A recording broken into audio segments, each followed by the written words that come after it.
నమస్తే, welcome to doctors time. మానవ ఆరోగ్యంలో ప్రతి శరీర అవయవం చాలా కీలకం. దైనందిన జీవితంలో ఆహారపు అలవాట్లు ఆరోగ్యం పట్ల నిర్లక్ష్యం ఇబ్బందికర పరిస్థితులను తెచ్చిపెడుతుంది. తీసుకున్న ఆహారంలో లోపం ఆరోగ్యం పట్ల శాపంలో మారుతోంది. ఇటీవలి కాలంలో గ్రామీణ ప్రాంతాల నుంచి పట్టణ నగర ప్రాంతాల్లోని ఆసుపత్రుల్లో ఉదర సంబంధ సమస్యలతో బాధపడే వారి సంఖ్య పెరుగుతోంది. గ్యాస్ట్రో సమస్యలు ఎందుకు వస్తాయి, సమస్యలకు పరిష్కార మార్గం ఏంటి అనే విషయాలను ప్రముఖ గ్యాస్ట్రో ఎంట్రాలజీ కన్సల్టెంట్ డాక్టర్ శ్రీకాకుళపు శ్రీరామ్ను సలహాలు అడిగి తెలుసుకుందాం.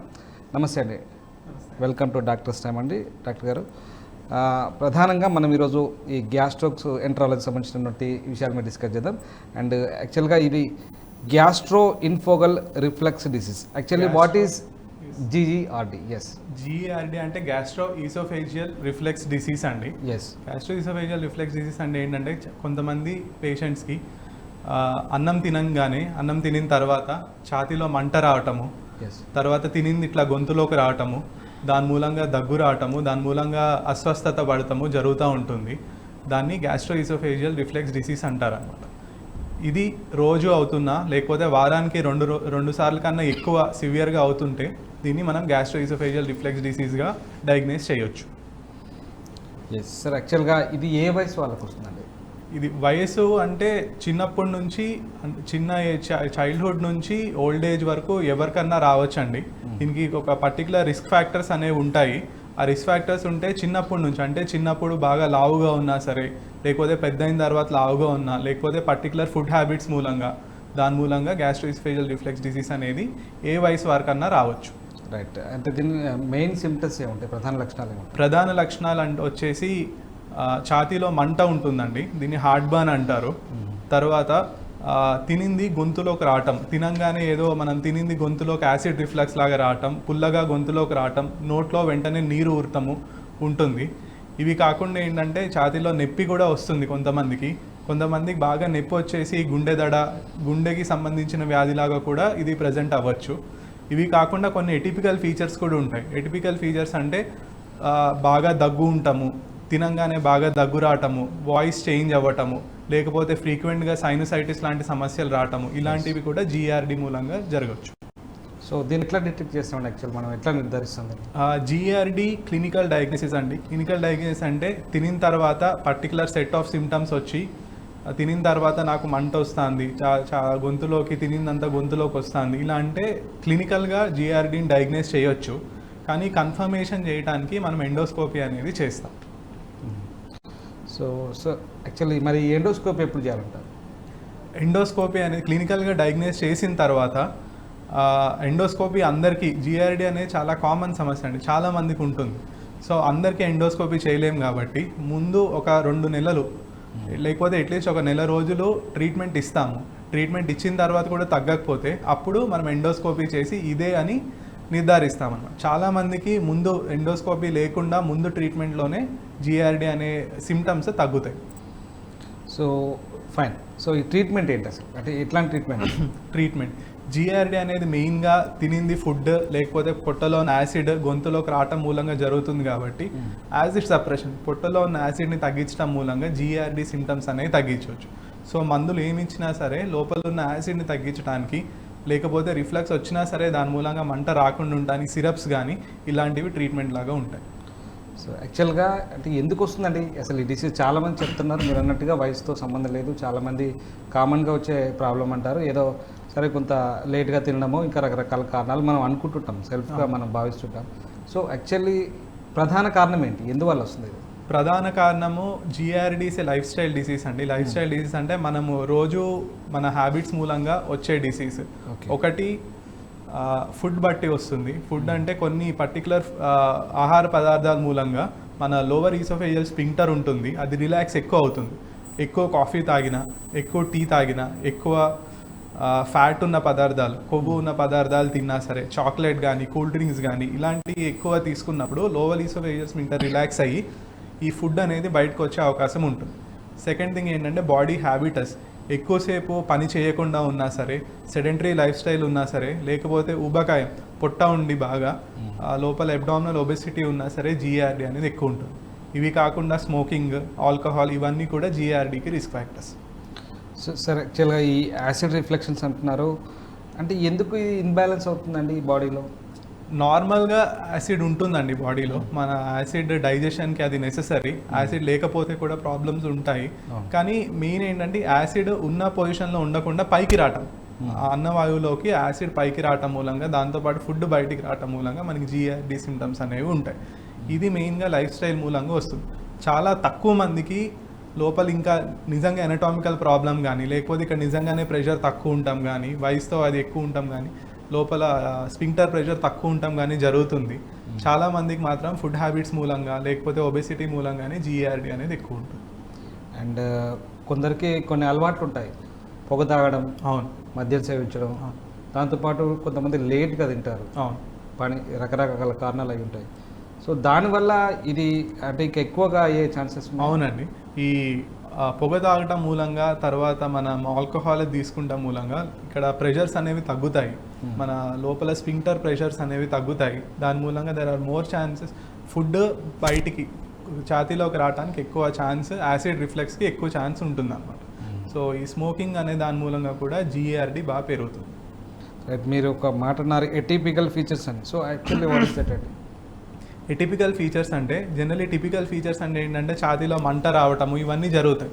కొంతమంది ఏంటంటే చాలా దీర్ఘకాలికంగా బాగా దగ్గుతోనూ, అది మనము ఏదో లంగ్స్ ప్రాబ్లం ఉందని అనుకుంటాం, కానీ పేషెంట్కి బాగా దగ్గు ఉంటుంది, పొడి దగ్గు ఉంటుంది, లేకపోతే చాలా కాలం సైనసైటిస్ ప్రాబ్లంతో బాధపడుతూ ఉంటారు, లేకపోతే సడన్గా వాయిస్ చేంజ్ అవుతూ ఉంటుంది, లేకపోతే వోకల్ కార్డ్స్ మీద నాడ్యూల్స్ లాగా వస్తాయి. ఇవన్నీ ఏటిపికల్ ఫీచర్స్ అంటారండి. కొంతమందికి అయితే ఆస్తమా లాగా కూడా ఉంటుంది. దీన్ని జిఆర్డి మూలంగా కూడా ఆస్తమా లాంటి ఫీచర్స్ కూడా వస్తాయి అన్నమాట. ఇవన్నిటిని ఏటిపికల్ ఫీచర్స్ అని అంటాం. Sir actually sinusitis in the sense ఇది మనకు ఈ పార్ట్లో ఉంటుంది. అవును. సో ఈ అంటే ఈ జీర్ణ ప్రక్రియకు ఈ గ్యాస్ ఫామ్ అవడానికి దీనికి ఏంటి లింక్ అంటారు? అది ఆ యాసిడ్ రావటం మూలంగా ఈ సైనసెస్ అన్నీ రియాక్షనరీగా ఇన్ఫ్లమేషన్ వస్తాయండి, వాపు వస్తుంది. దాని మూలంగా కూడా మనకి సైనస్ ప్రాబ్లం లాగా అనిపించవచ్చు. చాలా తక్కువ మందికి ఉంటుంది, కానీ అది సరిగ్గా డయాగ్నోస్ చేయాల్సి వస్తుంది. Fine sir. సో యాక్చువల్లీ ఈ ట్రీట్మెంట్ అన్నారు, సో ఎన్ని రోజులు ఉంటుంది ట్రీట్మెంట్ ఒక మెడికల్ ట్రీట్మెంట్ ఒక భాగం అండి. మెయిన్గా ట్రీట్మెంట్ వచ్చేసి లైఫ్ స్టైల్ మోడిఫికేషన్స్, అంటే మన రోజువారీ ప్రక్రియల్లో చేంజెస్ చేసుకోవాలి. ఇవి చేసుకోగలిగితే ట్రీట్మెంట్ తొందరగానే ముగించే అవకాశం దొరుకుతుంది. చాలామందికి 2 నెలల నుంచి 6 నెలల వరకు ట్రీట్మెంట్ అవసరం పడుతుంది. కొంతమందికి ఇంటర్మీడియట్ థెరపీ, అంటే ఒక 6 నెలల ట్రీట్మెంట్ వాడిన తర్వాత సిమ్టమ్స్ అన్నీ తగ్గిపోతాయి. మళ్ళీ ఫ్యూచర్లో మళ్ళీ వాళ్ళ లైఫ్ స్టైల్ చేంజ్ చేసేసి మళ్ళీ మామూలుగా ఇంతకుముందు స్టేజ్కి వచ్చినాడు మళ్ళీ కోర్స్ అట్లా తీసుకోవాల్సి వస్తుంది. Right sir. So fine. So తగ్గించుకోవడానికి ఎట్లాంటి జాగ్రత్తలు తీసుకోవాలి? ఈ జిఆర్డి అనేది వస్తే కనుక తగ్గించుకోవడానికి ఎట్లాంటి జాగ్రత్తలు వహించాల్సిన అవసరం? తగ్గించుకోవడానికి మెయిన్ వచ్చేసి ఇందాక నుంచి అనుకున్నట్టు లైఫ్ స్టైల్ మోడిఫికేషన్స్ చేయాలండి. యాక్టివ్ లైఫ్ స్టైల్ ఉండాలి. రోజుకు ఒక ½ అన్ అవర్ అన్న ఎక్సర్సైజ్ లాంటివి చేయాలి. తర్వాత ఎక్కువసేపు కూర్చోకుండా ఉండటము, యాక్టివ్గా లైఫ్ స్టైల్ ఉండటము, అబ్డామినల్ ఒబెసిటీని తగ్గించుకోవటం. నిజంగా జిఆర్డి ఉన్న వాళ్ళు కొంచెం వెయిట్ లాస్ అవ్వటం, ఒక 5 to 10% బరువు తగ్గటం బాడీలో. ఇంకా చిన్నవి ఏంటంటే టైట్గా ఉన్న క్లోత్స్ వేసుకోకపోవటము, తినంగానే నీళ్లు తాగకపోవటము, లేకపోతే తినంగానే వెంటనే పడుకోకపోవటం, తినడానికి మనం పడుకుంటానికి ఒక 2 గంటల గ్యాప్ ఉండాలంటారు. అది కూడా జిఆర్డీని ప్రివెంట్ చేస్తుంది. ఇవన్నీ చేయగలిగితే ప్రివెంట్ చేయొచ్చు. రైట్ అండి. Actually so and what is refractory GRD అండి? ఇదేంటి అసలు? రిఫ్రాక్టరీ జిఆర్డి అంటే ఏంటంటే మనం డయాగ్నోస్ చేసాము జిఆర్డీని, జిఆర్డీ ఉందని తెలుసు, కానీ మనం ట్రీట్మెంట్ ఇచ్చినా సరే పేషెంట్కి సిమ్టమ్స్ అనేవి తగ్గట్లేదు. దాన్ని ఒక 6 నెలలు మనం ట్రీట్మెంట్ ఇచ్చినా, 3 నెలలు ట్రీట్మెంట్ ఇచ్చినా సరే సిమ్టమ్స్ తగ్గట్లేదు. దాన్ని మనం రిఫ్రాక్టరీ జిఆర్డి అంటాము. రిఫ్రాక్టరీ జిఆర్డి వచ్చినప్పుడు ఏంటంటే మళ్ళీ ఎండోస్కోపీ చేసుకుని ఇంకేమన్నా మిస్ అవుతున్నామా, అంటే కొన్ని రేర్ డిసీజెస్ ఉంటాయన్నమాట. అంటే ఎకలేషియా కానీ, ఇయోసినోఫిలిక్ ఈసోఫేజైటిస్ కానీ, లేకపోతే మింగటంలో సమస్యలు కానీ, ఇట్లాంటివి ఏమన్నా ఉన్నాయేమో చూసుకో. కానీ రిఫ్రాక్టరీ జిఆర్డి అని అంటారు.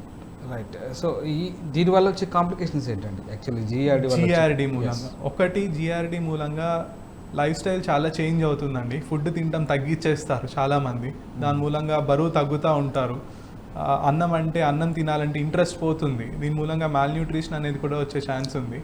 ఇది కాకుండా పెప్టిక్ స్ట్రిక్చర్స్ అంటారు. పెప్టిక్ స్ట్రిక్చర్ అంటే ఆ యాసిడ్ కంటిన్యూస్గా పైకి రావటం మూలంగా ఈ అన్నవాయువు అనేది కొంచెం మూసుకుపోతుంది అనమాట, చిన్నగా అయిపోతుంది. దాన్ని పెప్టిక్ స్ట్రిక్చర్స్ అంటారు.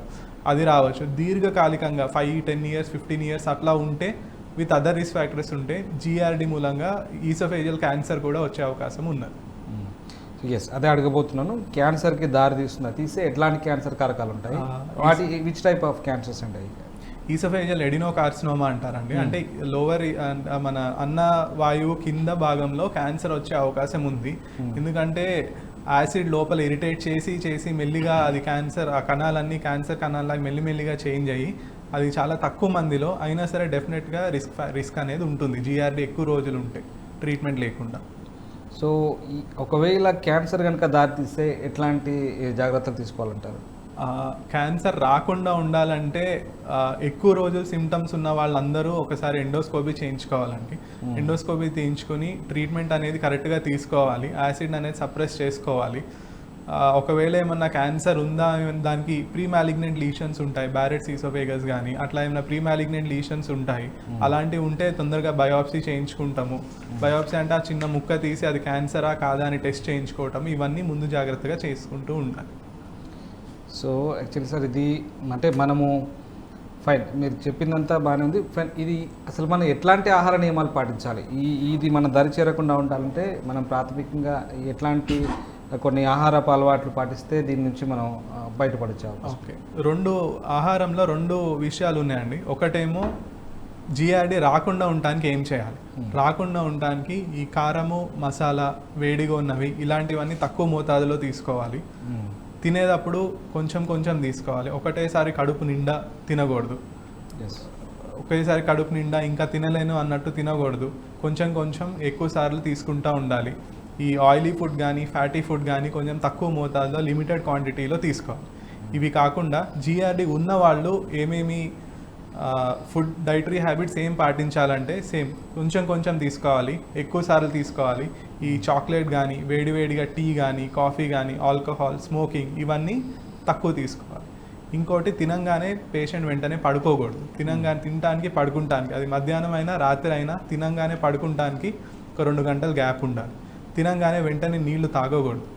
ఒక 45 మినిట్స్ గ్యాప్ ఉండాలి. నార్మల్ వాళ్ళు చేయొచ్చు, బట్ జీఆర్డీ పేషెంట్స్ ఇవన్నీ జాగ్రత్తలు తీసుకుంటే చాలా వరకు సిమ్టమ్స్ అనేవి తగ్గుతాయి.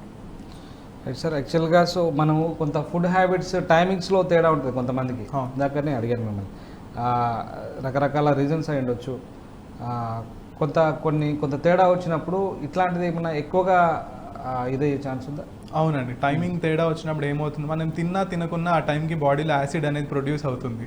ఆ టైంకి దాన్ని న్యూట్రలైజ్ చేయడానికి ఫుడ్ అనేది ఏం లేకపోతే ఆ యాసిడ్ అనేది ఎక్కువ ఛాతీలోకి వచ్చి ఎక్కువ ఇరిటేట్ చేసే అవకాశం ఉందన్నమాట. సో టైంకి ఫుడ్ తినడం కూడా, ఎక్కువసేపు తినకుండా కొంతమంది ఫాస్టింగ్ చేస్తారు, 2 రోజులు 1 రోజు అంతా తినకుండా ఉంటారు. అట్లాంటివి కూడా అవాయిడ్ చేస్తే మంచిది. సార్, మనం యాసిడిటీ అంటాం, అల్సర్స్ అంటాం, దానికి దీనికి ఏమైనా లింక్ ఉందండి? ఈ జీఆర్డీకి 2 యాసిడ్ మూలంగానే వస్తాయండి. ఎసిడిటీ అంటే ఏంటంటే అది మనకు కొంచెం పొట్టకు సంబంధించింది. జీఆర్డీ ఏంటంటే ఈసోఫేగస్, అంటే ఫస్ట్ ఈసోఫేగస్ వస్తుంది, తర్వాత మన పొట్ట వస్తుంది. పొట్టలో కనుక ఇట్లానే వాపు ఇవన్నీ ఉంటే మనం ఎసిడిటీ, గ్యాస్ట్రైటిస్ అంటే కడుపులో నొప్పి రావటము, మంట రావటం, ఇవన్నీ కడుపు ఉబ్బినట్టు ఉంటాం, ఇవన్నీ గ్యాస్ట్రైటిస్ సంబంధించినవి. జీఆర్డీ ఏంటంటే స్పెసిఫిక్గా ఛాతీలో మంట రావటము, గొంతులో ఫుడ్ రావటము, ఇది జీఆర్డీలోకి వస్తుంది. 2 యాసిడ్ మూలంగానే వస్తాయి, కానీ ఆర్గాన్ బట్టి సిమ్టమ్స్ అనేవి డిఫరెంట్గా ఉంటాయి. సో అంటే మీరు చెప్తున్న దాన్ని బట్టి అన్నవాహిక మెయిన్ ఎఫెక్ట్ అవుతుందంటారు దానికి? సో అన్నవాహిక, దాన్ని ఎట్లా హీల్ చేయొచ్చు మనం? ఒకవేళ అది బాగా డ్యామేజ్ అయితే కనుక దాన్ని ఎట్లా హీల్ చేస్తారు? ఎక్కువ యాసిడ్ ఎక్స్పోజర్ అనేది ఎక్కువ ఉంటే దాని మూలంగా అల్సర్స్ రావచ్చు అండి. అల్సర్స్ రావచ్చు, ఇరోషన్స్ అంటే లోపల పొర అనేది లేచి ఇరోషన్స్ అంటారు దాన్ని, అది రావచ్చు. దీన్ని హీల్ చేయాలంటే ఒకటి యాసిడ్ని తగ్గించాలి, అంటే యాసిడ్ని సప్రెస్ చేసే మెడికేషన్స్, ప్రోటాన్ పంప్ ఇన్హిబిటర్స్ అంటారు, దాన్ని ఇస్తాము. అది కాకుండా సిరప్స్ ఉంటాయి, ఆ ఇరోషన్స్ మీద ఒక లేయర్ లాగా ఫామ్ చేసి ఆ హీలింగ్ని పెంచే మెడిసిన్స్ ఉంటాయి, అవి ఇస్తాము. లేకపోతే రిఫ్లక్స్ అయినా సరే లోపల ఇంజురీ కాకుండా ఆల్జినేట్స్ అని ఉంటాయి సిరప్స్, ఈ సిరప్స్ అన్నీ ఉంటాయి. మంచి ట్రీట్మెంట్ ఆప్షన్స్ ఉన్నాయి జీఆర్డీకి, కానీ సరిగ్గా ఒక పర్టికులర్ డోస్లో తీసుకోవాలి, టైమింగ్లో తీసుకోవాల్సి వస్తుంది. రైట్, అంటే ఇప్పుడు మీరు ఇచ్చే మందులు కూడా ఇది కూడా అంటే దీర్ఘకాలిక సమస్యగా మనం దీన్ని జిఆర్డి అనేది చాలా మంది ఏంటంటే లైఫ్ స్టైల్ మోడిఫికేషన్స్ అని చెప్తాము, కానీ వాళ్ళ లైఫ్ స్టైల్ అవి చేంజ్ చేసుకోవడం చాలా కష్టం. ఒకవేళ అది చేంజ్ చేయలేకపోతే జిఆర్డి అనేది చాలా దీర్ఘకాలిక సమస్య లాగా మారుతుంది. అంటే దీనికి మందులు ఎట్లా వాడాలండి? అంటే మందులు వాడకం కూడా మామూలుగా అయితే ఇప్పుడు మనకు ఒక కోర్సు అంటూ అట్లా రాసిస్తారు 15 రోజులు నెల రోజులు. సో మరి దీనికి ట్రీట్మెంట్ ఎన్ని రోజుల్లో ఇది తగ్గుతుంది, ఎన్ని రోజులు వాడాల్సి ఉంటుంది మందులు? లోపల అల్సర్స్ కానీ ఇరోషన్స్ కానీ 2 వారాలు 3 వారాల్లో తగ్గిపోతాయండి. కానీ సిమ్టమ్స్ అన్ని తగ్గటానికి మినిమం 2 నెలలన్నా ట్రీట్మెంట్ వాడాల్సి వస్తుంది. దాని తర్వాత సిమ్టమ్స్ బట్టి దాని తర్వాత డోస్ అనేది టాబ్లెట్స్ డోస్ అనేది తగ్గిస్తాం. కొంతమంది పేషెంట్స్కి మొత్తం టాబ్లెట్స్ ఆపేయచ్చు, కొంతమందికి చాలా తక్కువ డోస్లో వాడాల్సి వస్తుంది, ఆపలేకపోవచ్చు. అది వాళ్ళ లైఫ్ స్టైల్ మోడిఫికేషన్స్ బట్టి వాళ్ళ ఫుడ్ హ్యాబిట్స్ బట్టి డిపెండ్ అయ్యి ఉంటుంది. రైట్, లైఫ్ స్టైల్ అంటున్నారు. సో అంటే ఎట్లాంటి లైఫ్ స్టైల్ లీడ్ చేయాలండి? లైక్ ఇప్పుడు మనము పొద్దున్న లేచి చాలామంది డాక్టర్స్ కావచ్చు, మామూలుగా ఎవరు చెప్పేదైనా వర్కౌట్స్ చేయాలంటారు, వ్యాయామం చేయాలంటారు మంచి ఆరోగ్యానికి. సో దీనికి పర్టికులర్గా ఎలాంటి వర్కౌట్స్ చేయాలి? అండ్ మీరు చెప్తున్నట్టు ఫుడ్ హ్యాబిట్స్ విషయంలో పొద్దున్న నుంచి రాత్రి వరకు ఏ రకమైనటువంటి ఫుడ్ తీసుకుంటే దీనికి సరిగ్గా ఉంటుంది? వర్కౌట్ స్పెసిఫిక్ ఎక్సర్సైజ్ ఇదే చేయాలని ఏం లేదండి. ఐసోమెట్రిక్ ఎక్సర్సైజ్ అంటే ఏం ఎక్సర్సైజ్ అయినా, వాకింగ్ కానీ రన్నింగ్ కానీ జాగింగ్ కానీ ఏదైనా చేయొచ్చు. కానీ బాగా సివియర్ జిఆర్డి ఉన్న వాళ్ళు పొట్ట మీద ప్రెషర్ పడకుండా ఉన్న ఎక్సర్సైజెస్ చేస్తే బెటర్. అంటే సిటప్స్ కానీ అట్లాంటివి చేయకుండా నార్మల్ ఎక్సర్సైజెస్ చేస్తే బెటర్ యాక్చువల్లీ జిఆర్డి ఉన్నవాళ్ళు. లేకపోతే వేరే ఏ ఎక్సర్సైజ్ అన్నా చేయొచ్చు. ఎక్సర్సైజ్ ఒకటేసారి చేయాలని కూడా లేదు, రోజంతా డివైడ్ కూడా చేసుకోవచ్చు. వారం మొత్తం చేయాలని కూడా లేదు, వారంకి 4-5 రోజులు చేస్తే చాలు. కానీ యాక్టివ్గా లైఫ్ స్టైల్ ఉండాలి. అట్లీస్ట్ వారంకి 4-5 సార్లు ఒక హాఫ్ అన్ అవర్ ఎక్సర్సైజ్ అన్నా చేయొచ్చు. అట్లీస్ట్ ఒక 400 కిలో క్యాలరీస్ ఎక్సర్సైజ్ అన్నా చేయగలిగితే బాగుంటుంది. రైట్, డాక్టర్ గారు కాలర్ లైన్లో ఉన్నారు, సుబ్రహ్మణ్యం రాజమండ్రి నుంచి. రైట్, సుబ్రహ్మణ్యం గారు. హలో, నమస్కారం అండి. నమస్తే అండి, చెప్పండి. డాక్టర్ గారు ఉన్నారు, మాట్లాడండి. నమస్కారం సార్. చెప్పండి. హలో చెప్పండి, వినిపిస్తుంది. సుబ్రహ్మణ్యం గారు చెప్పండి. ఏం లేదు, మా వైఫ్కి భోజనం చేసిన వెంటనే నేను ఒక అరగంటకే మోషన్ అవుతాను సార్. ఓకే, అది ఏం చేయని? అంటే ఇది రెగ్యులర్గా అవుతుందండి? అంటే భోజనం చేశాక వెంటనే నేను అంటే అరగంట గంటకి మళ్ళీ మోషన్ అవుతుంది. రెగ్యులర్ గా అంటే 2 రోజులకు ఒకసారి 3 రోజులకు ఒకసారి అలాగండి.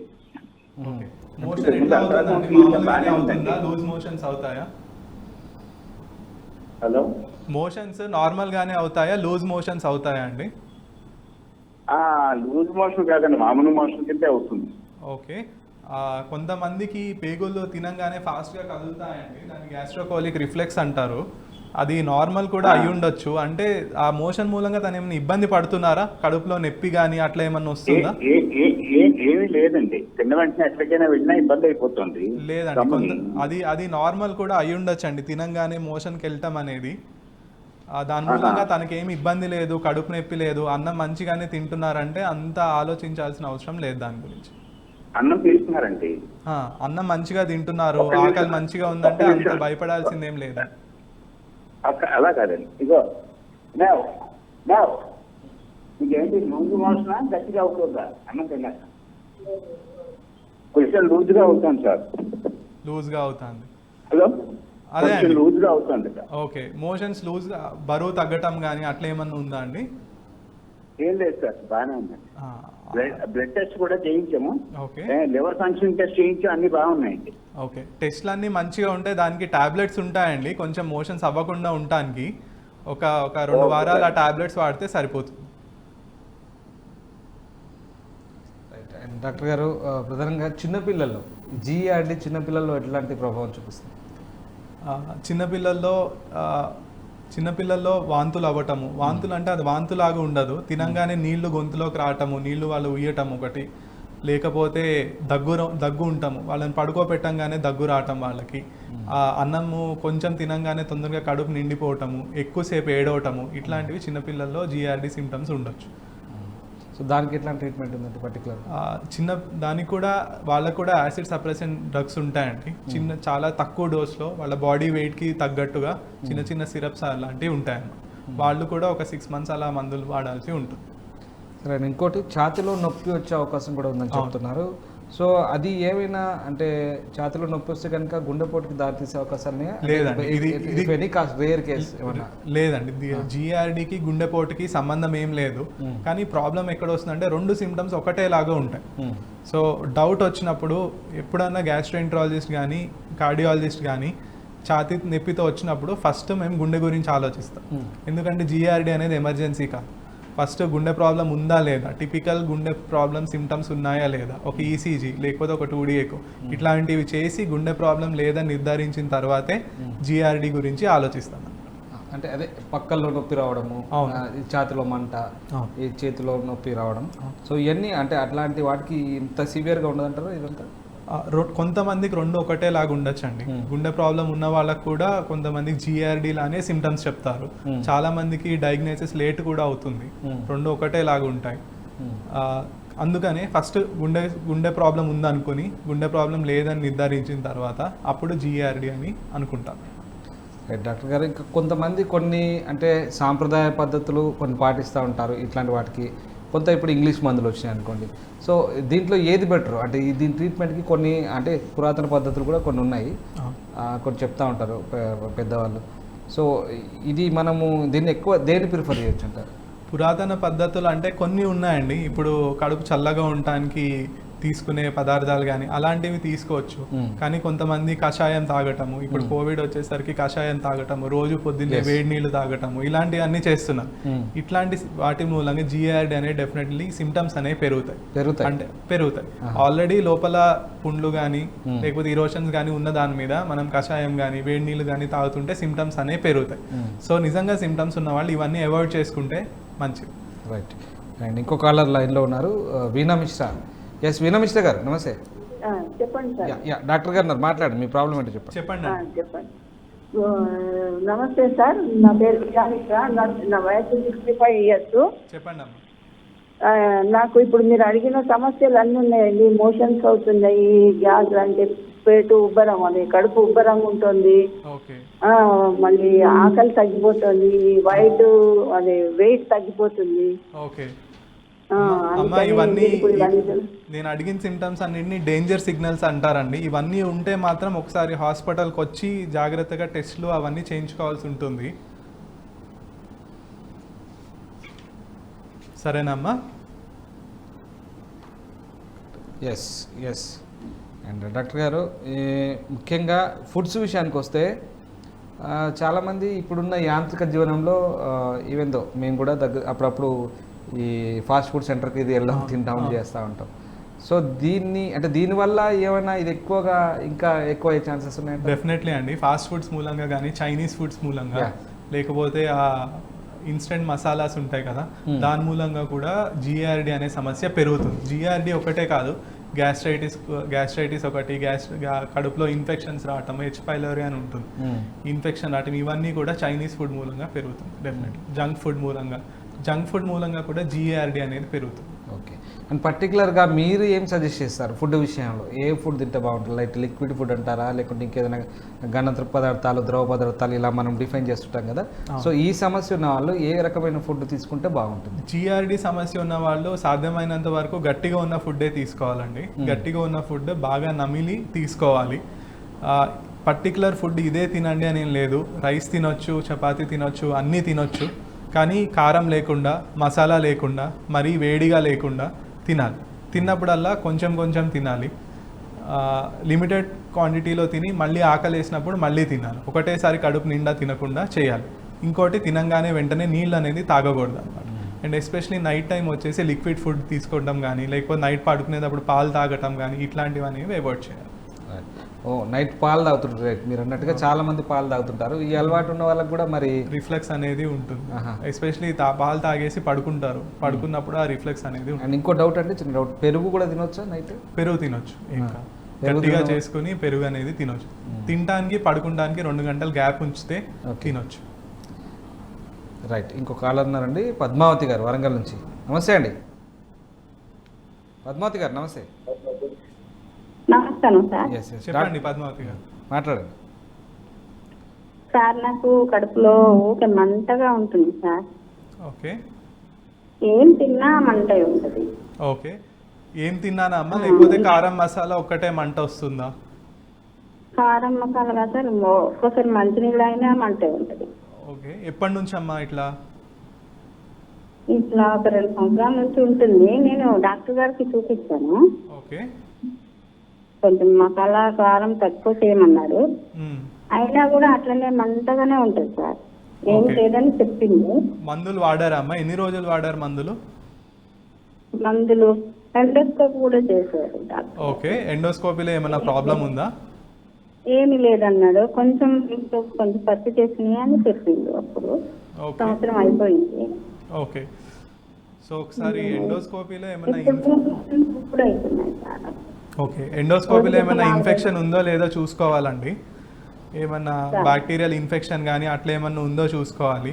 ఒకవేళ అది లేదంటే టాబ్లెట్స్ డోస్ సరిపోతుందా లేదా, టాబ్లెట్స్ కరెక్ట్గా వేసుకుంటున్నారా, డోస్ సరిపోతుందా, ఇవన్నీ చూసుకోవాల్సి వస్తుందండి.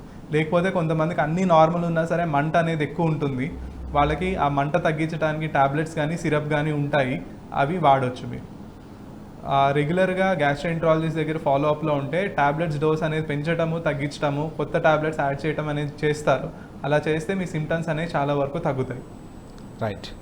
ఎస్ డాక్టర్ గారు, ఇంకో డౌట్ అండి. ఈ జీఈఆర్డీ ఉన్న వాళ్ళకి ఇండైజెషన్, కాన్స్టిపేషన్ ఇట్లాంటివన్నీ రేజ్ అవుతూ ఉంటాయి. జిఆర్డి అనేది కామన్ కండిషన్ అండి. సో జిఆర్డి ఉన్న వాళ్ళకి ఎసిడిటీ కూడా కలిపి ఉండొచ్చు. 20% మందికి జిఆర్డి ఉన్నప్పుడు ఎసిడిటీ కూడా కలిపి ఉంటుంది. ఈ కాన్స్టిపేషన్ అనే దానికి జిఆర్డికి సంబంధం లేదు. సో రెండు కామనే కాబట్టి రెండు ఒకే మనిషిలో ఉండొచ్చు, కానీ రెండింటికి సంబంధం లేదు. అండ్ మీరు ఒక మాట అన్నారు ఒబేసిటీ. సో దీనివల్ల ఒబేసిటీ వచ్చే అవకాశం ఉందా, లేదంటే ఒబేసిటీ ఉన్న వాళ్ళకి ఇది ఎక్కువగా లేదు, ఒబేసిటీ మూలంగా జిఆర్డి వచ్చే అవకాశం ఉంది. ఒబేసిటీ మూలంగా ఏంటంటే కడుపు లోపల ప్రెషర్స్ అనేవి ఎక్కువ ఉంటాయి. ఓకే. సో పొట్టలో తినింది నీళ్లు కానీ యాసిడ్ కానీ గొంతులోకి రావడానికి ఛాన్స్ అనేది ఎక్కువ ఉంటుంది. కింద ప్రెషర్ ఎక్కువ ఉంది కాబట్టి పైకి ఎక్కువ రిస్క్ ఉంటుంది. ఒబేసిటీ ఉన్న వాళ్ళకి ఇక్కడ రిలాక్సేషన్ కూడా ఎక్కువ ఉంటుంది. సో ఆ ప్రెషర్స్ తక్కువ ఉండటం మూలంగా కూడా జిఆర్డి అనే సమస్య ఎక్కువ ఉంటుంది ఒబేసిటీ ఉన్న వాళ్ళకి. రైట్. అండ్ డాక్టర్ గారు, దీనివల్ల ఈ మన మూత్రపిండాల మీద ఏమైనా ఒత్తిడి పడుతుందా ఈ జిఆర్డి సమస్య ఉన్న వాళ్ళకి? లేదండి, మూత్రపిండాలకి దీనికి ఏం సంబంధం లేదు.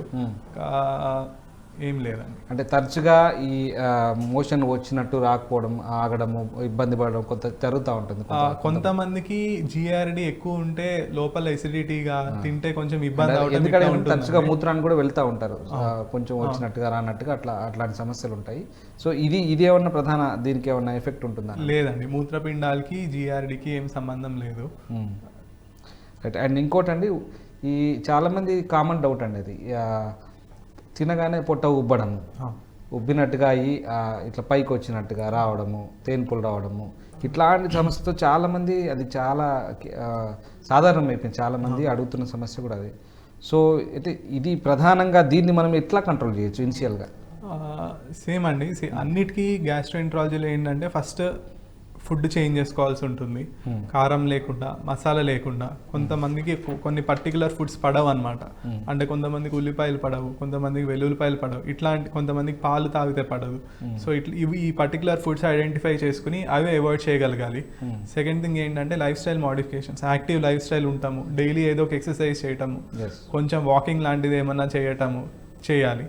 తర్వాత ఏంటంటే కడుపులో నిజంగా బయట ఫుడ్ తినకపోవటము, ఎక్కువసార్లు బయట ఫుడ్ తింటారు, లేకపోతే వాటర్ వాడితే ఫిల్టర్ లేకుండా డైరెక్ట్గా వాటర్ వాడతారు. దీని మూలంగా ఇన్ఫెక్షన్స్ అవన్నీ ఎక్కువ వస్తాయి అన్నమాట. సో ఆ ఇన్ఫెక్షన్స్ ఉంటే దానికి చెకప్ చేయించుకొని, ఆ ఇన్ఫెక్షన్ ట్రీట్ చేయించుకొని కూడా ఈ సమస్య గ్యాస్ట్రైటిస్, డిస్పెప్సియా అనే సమస్యను కూడా తగ్గించుకోవచ్చు. రైట్. అంటే ఇంకొక చిన్న డౌట్ అండి, కేవలం ఎండోస్కోపీతోనే ఇదంతా మనం దీన్ని డయాగ్నోసిస్ చేసి ఫైండ్ అవుట్ చేయొచ్చా? And if at any case surgeries ఏమన్నా జరిగే అవకాశాలు ఉన్నాయి? అవునండి, రిఫ్రాక్టరీ జిఆర్డి ఇందాక మనం అనుకున్నాం కదా, ఒకవేళ జిఆర్డి రిఫ్రాక్టరీ అని మనం అనుకుంటే సర్జికల్ ఆప్షన్స్ కూడా ఉన్నాయండి. ఎస్పెషలీ కొంతమందికి ఇక్కడ ప్రెషర్స్ తక్కువ ఉంటాయి, వాళ్ళకి మనం సర్జరికల్గా కూడా హెల్ప్ చేయొచ్చు. కానీ ఇప్పుడు ఎలోపతిలో చాలా మంచి మెడికేషన్స్ ఉన్నాయి జిఆర్డికి. సో ఇంతకు ముందు చేసిన సర్జరీస్ చేయట్లేదు. అండ్ ఎందుకంటే మెడిసిన్సే బాగా పనిచేస్తాయి. 99% మందికి మెడిసిన్సే పనిచేస్తాయి. ఆ 1% మందికి సర్జరీ ఒక మంచి ఆప్షన్. రైట్. డాక్టర్ గారు, చివరిగా మీరు ఇచ్చే సలహాలు, సూచనలు ఏంటి? ఆహార విషయంలో కావచ్చు, వ్యాయామం విషయంలో కావచ్చు, ఈ జిఆర్డి కామన్గా ప్రతి ఒక్కరికి ఉండే సమస్య కాబట్టి దీన్ని తగ్గించుకోవడానికి, మంచి లైఫ్ లీడ్ చేయడానికి మీరు ఇచ్చే సలహాలు, సూచనలు ఏంటి? ఫస్ట్ డైట్ గురించి మాట్లాడుకుందామండి.